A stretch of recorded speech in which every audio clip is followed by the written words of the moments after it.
Вы смотрите новости. В студии Надежда Саханская. Здравствуйте. Главные темы этого утра. Новый уровень объединения. Глава республики Айсен Николаев предложил создать Восточный газовый путь. В агрегаторе нет установленных тарифов. Частные таксисты Якутии в очередной раз повышают цены на поездки. Расскажем об этом более подробно. И через несколько десятилетий одно сплошное телевидение. Сегодня сотрудники телекомпании Якутии отмечают свой профессиональный праздник.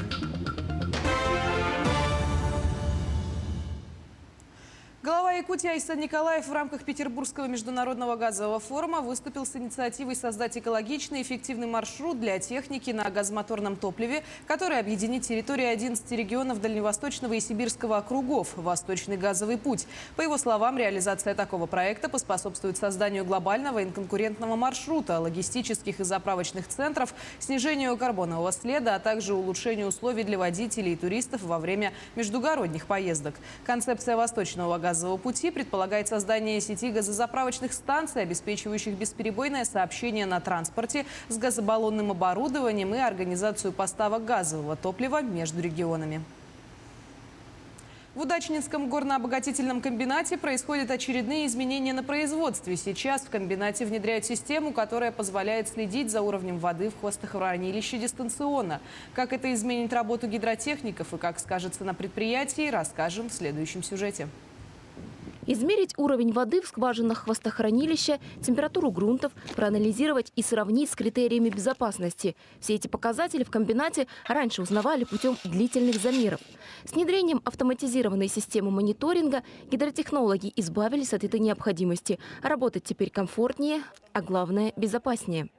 Сейчас с помощью автоматизированной системы у нас непосредственно датчики, находящиеся в скважине, передают сигнал по радиоканалу на базовую станцию. С базовой станции передают по Wi-Fi каналу на сервер, и уже от сервера по корпоративной сети данные попадают к нам на компьютер. Раньше мы приезжали сюда раз в месяц для замера напора уровня воды всех скважин.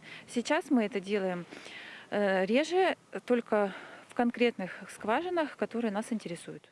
А теперь для контроля за состоянием уровня воды даже выходить из кабинета не нужно. Синим цветом в программе отмечен уровень на настоящий момент. Красным – критическая отметка. Автоматизированная система позволяет проанализировать данные как в целом по гидротехническому сооружению, так и в отдельности по каждой скважине. Мы здесь по температурам, по каждой скважине конкретно можем рассмотреть температуру на данный момент в режиме реального времени. Где повышенные температуры, где пониженные температуры. Вообще тело плотины оно должно находиться в постоянно мерзлом состоянии. Если мы в какой-то скважине вдруг сами засомневались, тогда вы подъехали к конкретной скважине, сделали замер, убедились, что действительно система работает и что она показывает корректно, и приехали сюда уже на место. Система позволит максимально оперативно и с высокой точностью получать информацию о состоянии гидротехнических сооружений, проводить сравнительный анализ, оценивать риски. Это, в свою очередь, позволит избежать нештатные ситуации и повысить производительность. Олеся Васева, Ирина Балкова, Денис Сиротин. Телеканал «Алмазный край». В Нерюнгри не утихают споры между таксистами и пользователями их услуг. Спор идет вокруг наценки в 50 рублей. Некоторое время назад, когда обстановка на дорогах в городе усложнилась снегопадами и гололедом, некоторые фирмы такси подняли минимальную стоимость поездки по городу со 100 до 150 рублей. В ситуации разбиралась Тамара Игнатьева. В принципе, увеличение стоимости проезда при ухудшении погодных условий случалось и ранее. Но в этот раз погода улучшилась, а стоимость прежней не стала. В итоге нерюнгринцы разделились на два лагеря. Те, кто работает или подрабатывает в такси и члены их семей за новую цену поездки, а большинство горожан против.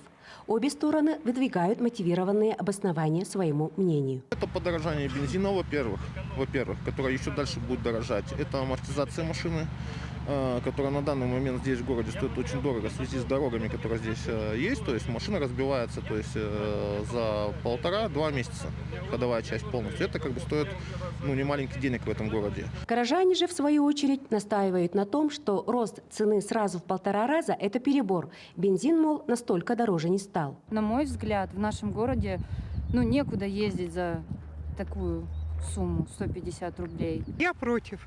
против поднятия цен. Потому что моя, например, пенсия, она не соответствует прожиточному минимуму. Наш город не настолько большой, чтобы брать такую цену по 150 рублей. Допустим, я был в Хабаровске, там несравненные расстояния гораздо больше между пунктами назначения, так скажем, и цены гораздо более приемлемые. 150 это слишком много на бензин, думаю, столько не уходит, сколько проезжаешь. Тем временем ситуация внутри водителей агрегатора и индрайвер сложилась неоднородная. Кто-то продолжает возить людей и за 100 рублей. Для себя, опять же таки, установили условия таковые, что мы за 100 возить просто не будем. Соответственно, мы по 100 рублей заявку не берем. А люди, которые возят, воспользуются ситуацией, потому что заявок становится больше, начинают просто накатывать. Я думаю, что это жадность человеческая. Между тем, возникшую ситуацию прокомментировали и в самом агрегаторе. Цитата. В индрайвере нет установленных тарифов. Минимальная стоимость проезда в Нерюнгри не изменилась. Принцип работы сервиса остается прежним. Пассажир предлагает цену. Если водителя цена не устраивает, он может предложить свою или не брать заказ. Сложившаяся ситуация отразилась и на работе официально зарегистрированных такси. Данная ситуация повлияла на нас очень пагубно, потому как все водители ушли в известное нам приложение работать, потому как там стоимость проезда увеличивается до 150, а то и до 200 рублей. Соответственно, у нас появилась нехватка водителей большая. Поэтому мы были вынуждены поднять стоимость проезда в утренние часы с 7 до 9 утра до 150 рублей. В остальное другое время стоимость проезда стоит также 100 рублей. Таксисты агрегатора индрайвер настроены категорично и говорят, что будут отстаивать повышение стоимости проезда до конца. Мы будем следить за развитием событий. Тамара Игнатьева, Вадим Барашков, Нерюнгри. В Якутске запущен проект «Умные недели». Так, Российское общество знания совместно с Арктическим институтом культуры организует для студентов учебных заведений в сфере культуры арт-школу под названием «Культура и искусство», расскажет Саргылана Неустроева. Основной площадкой для проведения арт-школы стал Арктический государственный институт культуры и искусств. Саму программу школы поделили на треки: кино и сценическое движение, танцы и история искусств. Один из первых проектов, который был предложен, это «Умные недели». Они были организованы и начались с июня месяца. Более чем 60 регионов. На сегодняшний момент в 55 регионах прошли такого рода встречи, которые проходят сегодня у нас здесь, в Якутске. И получилось так, что как раз культура и искусство направление, оно пришлось на сентябрь-октябрь месяц. Ну и, наверное, очень благодатная почва – это Якутия. Спикерами и лекторами студентов стали известные по стране деятели искусств. Так, например, в рамках трека «Кино и сценическое движение» выступили Александр Новиков-Янгинов и Ната Покровская. Вместе с аудиторией гости обсудили феномен якутского кино, особенности кинопроизводства в России и технические новинки. Мне очень интересно наблюдать за тем, что вот раньше я был на их месте, а теперь я вещаю. Это очень странное такое ощущение. Здесь нужно быть всегда просто самим собой и не слушать никого. И идти и делать то, как ты считаешь нужным, получать какой-то опыт. Мы поговорим про сторителлинг и основы драматургии, то есть, собственно, как складывается история в кино и почему вообще сторителлинг, что это такое и почему он для нас важен в самых разных контекстах. И, наконец, третье мое выступление – это про интерактивный сторителлинг. Наша студия Lateral Summer выпустила первый в России интерактивный сериал «Все сложно». И, в общем, обнаружили много интересных вещей, которыми хочется поделиться. При этом текущая напряженная эпидситуация не позволила провести арт-школу в том формате, в котором она охватила бы большую аудиторию. Многие из студентов подключились к лекциям онлайн. Однако тем, кто участвовал в мероприятиях заочно, представилась отличная возможность задать интересующие вопросы мастерам искусств. Очень интересно рассказывает, очень интересно. Все подробно о кинематографии. Ну, мы мало проходим здесь кинематографию, в основном театр. Якутское кино, мне кажется, должно развиваться со временем. И я как личность буду стараться вкладывать в нее какие-то свои интересные исследования и решения. Мероприятие проходит с 7 по 8 октября и включает в себя мастер-классы, лекции, практикумы и многое другое. Между тем, вполне вероятно, что проведение подобного проекта не будет ограничено только этим разом и этой локацией. В планах у руководства института привести спикеров и в районы республики, но это пока лишь задумка. Будет ли она реализована, покажет время. Сарглана Неустроева, Артем Алексеев, Якутск.